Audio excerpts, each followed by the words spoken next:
Hey there guys, got a VGC 2014 game here for you against 13Yoshi37. Very well known and well respected German battler within the VGC community, both on Nugget Bridge, which is sort of the hub of all VGC at the moment on the internet, and also on Eggy Emporium, which is his new blog with Wolf Glick. Have some great content there, both for newer players that they've got a lot of tutorial that sort of stuff, and also for the more veteran or intermediate players. They've got a lot of usage stats from Japanese tournaments, which are always really interesting to see. So definitely check that out if you're interested in VGC in any way. I'll leave the link in the description.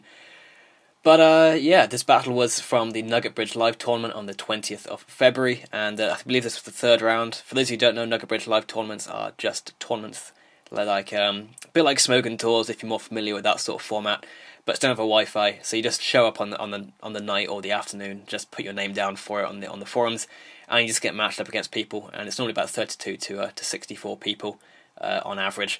So this was round 3, definitely the hardest battle I'd had of the tournament so far, and as you'll see, it's not the greatest game. It was just the first game against somebody notable that I came across on my versus recorder when I looked the other day. So I'm using the just gonna start now. I'm using the same team that I put up in my team analysis video yesterday, or the day before, which is just Tyranitar, Garchomp, Salamence, Aegislash, Rotom-h, and Venusaur, and he's using Kangaskhan, Salamence, Amoonguss, Aegislash, Rotom-h, and I believe Garchomp, but maybe Gardevoir as that last slot. So as you can see, he's going to lead Kangaskhan, Salamence, as I'm going to lead my Aegislash, Salamence, which is my standard lead for Kangaskhan lead setups. So his Intimidate goes first, which means I'm going to speed tie at best, but I think more likely is that he's Choice Scarf because that's the more standard set. And he's going to Mega Evolve first turn, which sort of removes the fears of a scrappy Fake Out immediately. I'm just going to protect my Salamence to protect myself from the Choice Scarf Draco Meteor. These leads pretty commonly go for Fake Out and Draco Meteor into opposing Salamence just to make sure they're not Choice Scarf. Page makes a good play and goes for the Power Up Punch into Salamence. Doesn't pay off this time. If I had Tyranitar in the back, I would have been probably caught out because I probably would have switched in there, and that's clearly what he's trying to cover that Tyranitar switch in into the Draco Meteor. I'm just going to get some good Flash Cannon damage on into the Kangaskhan, and I know at this point it's probably in KO range of Rocky Helmet and Rough Skin from Garchomp. He's going to Draco Meteor into my Venusaur switch in, which is both good and bad. I'll go into more detail on this in the description, but either way, whether that hit or miss, I was in a fairly good position because it would have been put to -2 special attack, so I'm not sure how much that really mattered. More importantly on this turn though, he actually goes to the crunch on the Aegislash as I attempted to substitute. Normally against choice-locked Salamence and Kangaskhan, Aegislash gets a free sub, but he actually goes to the crunch there rather than the Sucker Punch, meaning I can't get off that substitute. Very nice lure by him, because as you see, Aegislash is actually fairly strong against the rest of his team. So I'm just going to Mega Evolve Venusaur here and protect my Salamence. The idea here was that because his Choice Scarf Salamence still has neutral attack, he hasn't lost special attack from the Draco Meteor. I have to protect Salamence against the Sleep Powder in order to put it to sleep, but unfortunately I do miss. That is the risk you run by using low accuracy moves though, so I can't really complain. As he gets back up to neutral, back up to +0 on his Kangaskhan with the Power Up Punch, obviously negating the 2 Intimidates. He's going to Draco Meteor onto Salamence, and he's actually going to target into my Venusaur slot with Kangaskhan, as I sort of expected here, which means I can pretty freely switch out into Garchomp to tank the return and get off some of that recoil damage from Rocky Helmet and Rough Skin. Unfortunately though, he reveals the Double Edge, again not common at all. He's got two very weird move slot choices here in Crunch and Double Edge, but you can really see how much damage this Double Edge does. Return wouldn't have done anywhere near that much. Return's only 102 base power and Double Edge is 120 base power. So you can see really the merit of using that. I expect to use that to KO Garchomp most of the time, but as you can see there, I think I get a bit lucky and live that. Probably calc that, but I'd guess it's odds on. I guess it's probably odds in his favour to KO there with an Adamant Double Edge, but I can't really say for sure.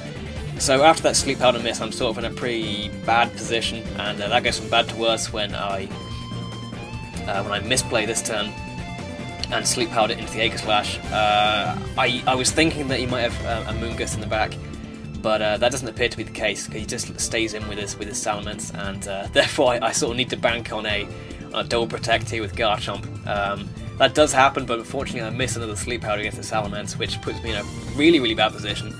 And now it looks like it's pretty much game over, but for some reason he switches out here. I think this is really where the game starts to get turned on his head, because he switches out his Salamence, clearly not wanting to miss the Draco Meteor, because that would have been really bad for him, but at the same time, that was probably his best chance to take out Garchomp at that point, because I had to rely on 25% chance of a triple protect.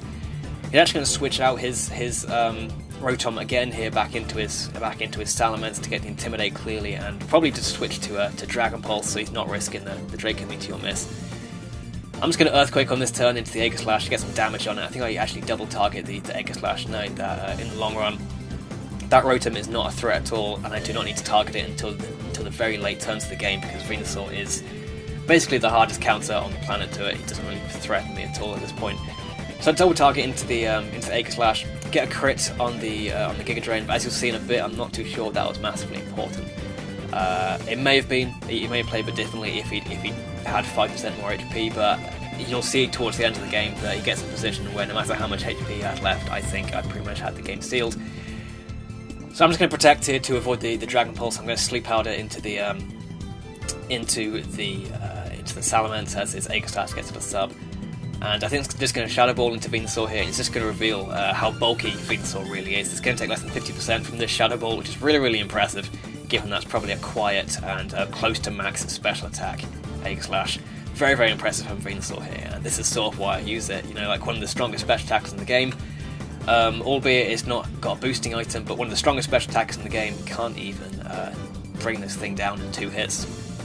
So I figure here he's just going to King Shield. He doesn't want to get stuck in that blade form for too long, especially not against a Garchomp and Venusaur. So I figure I can just take this turn to Dragon Claw into the Salamence and Synthesis back up with Venusaur.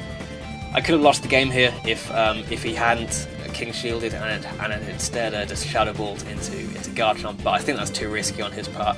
I think the Earthquake and Sleep Powder was too obvious there otherwise on my part. So yeah, I figured that's why he probably King Shield. So now I'm in a really good position. I've got Salamence really weakened, but I still sort of need to get a bit lucky.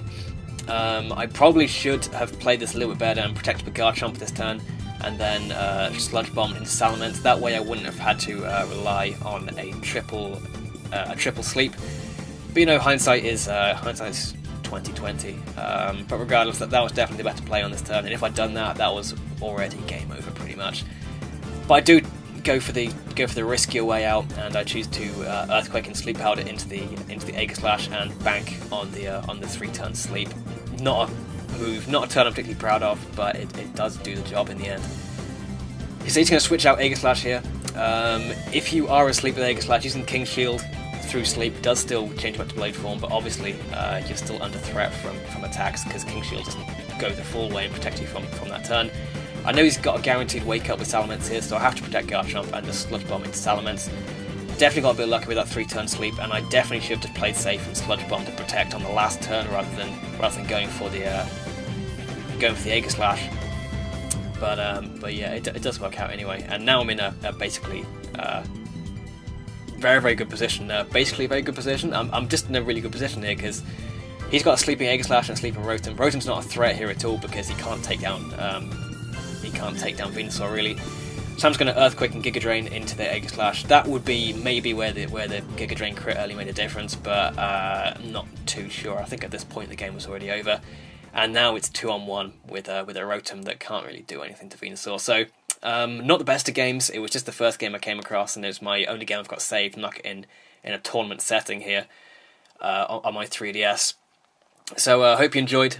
I'll try and upload something better with a bit more skill and a bit less luck on the for my next upload. But hope you enjoyed regardless, and definitely check out Eggy Emporium for some good content by Yoshi and Wolfglick. And yeah, I'll see you next time. Bye.